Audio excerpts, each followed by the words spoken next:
La danza puede ayudar a encontrarte a ti mismo, puede ayudarte a relacionarte con los demás, te puede ayudar a ser simplemente un vehículo de expresión donde las palabras no pueden llegar, te puede hacer integrarte dentro de un grupo, te puede hacer sentir la pertinencia realmente dentro de un grupo que evoluciona y te hace ir en un viaje hacia algún lugar de manera colectiva.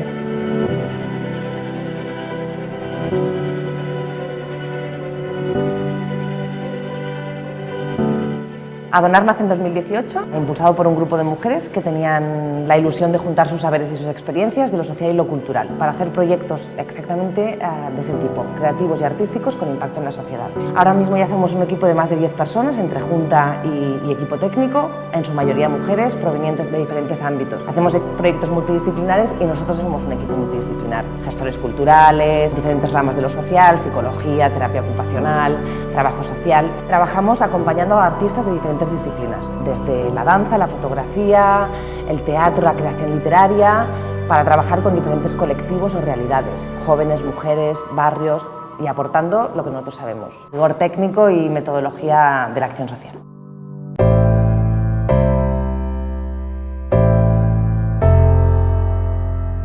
Adonar se encarga de la práctica social del proyecto Valientes Fotón, que es un proyecto de fotoperiodismo, de fotografía, con jóvenes tutelados. Aportamos la metodología para la intervención, trabajamos en un encuadre para que ellos se sientan seguros en un trabajo íntimo con nosotros, adquieren competencias en base a la fotografía para encontrar relatos, para encontrar su voz narrativa, para trabajar su creatividad, para explicar la realidad, para reflexionar sobre lo que les interesa, la cogen con la fotografía y la muestran a la gente y le dicen: esto es lo que yo estoy viendo, esto es lo que me preocupa, esto es lo que me hace reflexionar.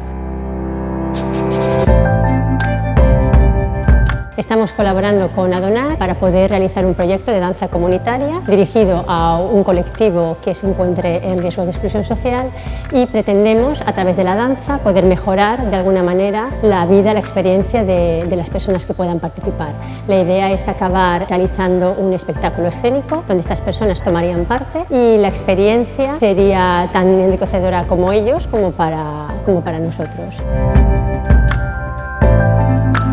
Per a mi el projecte d'Adonar és donar la possibilitat a gent que no la té de poder ser artista, de poder gaudir de sentir-se artista, de relacionar-se amb persones amb les quals no es relacionaria, d'obrir els ulls i d'optar a una part de la vida que dona molta felicitat, que és la part artística.